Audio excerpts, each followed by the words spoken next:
దేవునికి స్తోత్రం. హల్లెలూయా. దానియేలు గ్రంథము 2వ అధ్యాయం 44 వచనం నుండి 4వ వచనం మనం చదువుకుందాము. దేవుని వాక్యం మనం ధ్యానిద్దాము. దేవునికి స్తోత్రం. ఇక్కడ దానియేలు 2వ అధ్యాయం 44 వచనం నుంచి, ఆ రాజుల కాలములో పరలోకమందున్న దేవుడు ఒక రాజ్యమును స్థాపించును, దానికెన్నటికి నాశనము కలగదు.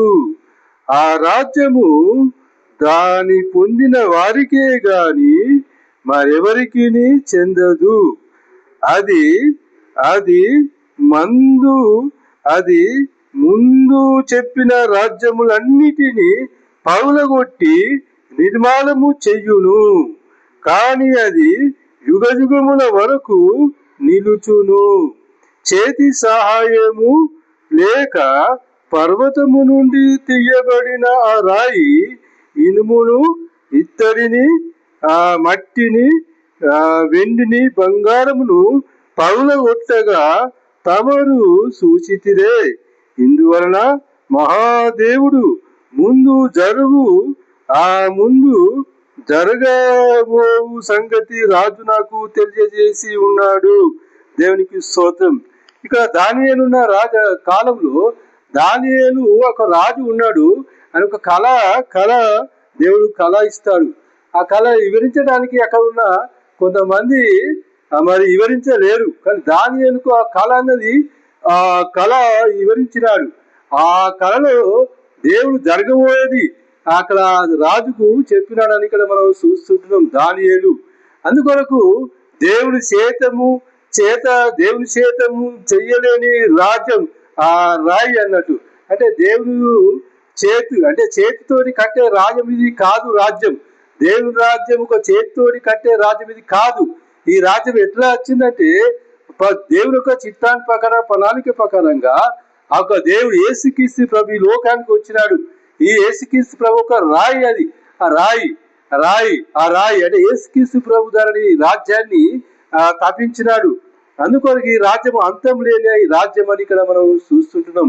పరిశుద్ధాత్మ దేవుడు తన ఆత్మ ద్వారానే ఈ యొక్క రాజ్యం, యేసుక్రీస్తు ప్రభు ఆత్మ ద్వారానే, పరిశుద్ధాత్మ ద్వారా ఈ రాజ్యాన్ని దేవుడు ఆయన కడుతున్నాడు. అంటే రాను రోజుల్లో కూడా ఈ భూలోక రాజ్యాలు కూడా అవన్నీ పోతాయని ఇక్కడ ప్రభు చెప్తుంటున్నాడు. దేవుడు ఈ రాజ్యము మరి అంతం లేని రాజ్యము ఇక్కడ స్థాపించినాడు. ఈ రాజ్యము అనేకులు వచ్చి రాజ్యములకు చేర్చుకుంటున్నారు. ఎవరైతే ఈ రాజ్యం కావాలని అనుకుంటారో వారికే ఈ యొక్క రాజ్యం, దేవుని రాజ్యం అన్నది ఉంటదని ప్రభు చెప్తుంటున్నాడు. అందుకొనికి అనేక బిడ్డలు రక్షణ, ప్రజలు కూడా రక్షణ పొందాలా, దేవుని యొక్క యేసుక్రీస్తు రాజ్యంలో చేర్చబడాలని దేవుని వాక్యం, ప్రవచన వాక్యాలు ఉన్నాయి. దీన్ని ఎవరు ఆపలేని రాజ్యం, దేవుని రాజ్యాన్ని.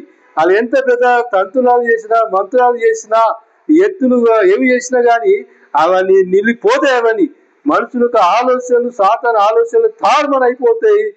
ఎవరు కూడా అవి గెలవని ప్రభు రాజ్యం, సృష్టికర్త దేవుని రాజ్యాన్ని స్థాపించినాడు. ఈ రాజ్యం దినదినం అభివృద్ధి పొందుతుంది.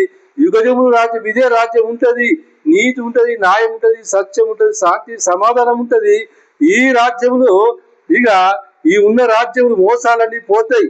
ఈ భూలోకంలో రాజ్యాలు అబద్ధాలు పోతాయి, మోసాలు పోతాయి, అబద్ధాలు పోతాయి. ఈ రాజ్యాలన్నీ పోతాయి. దేవుని రాజ్యం రాబోతుంది.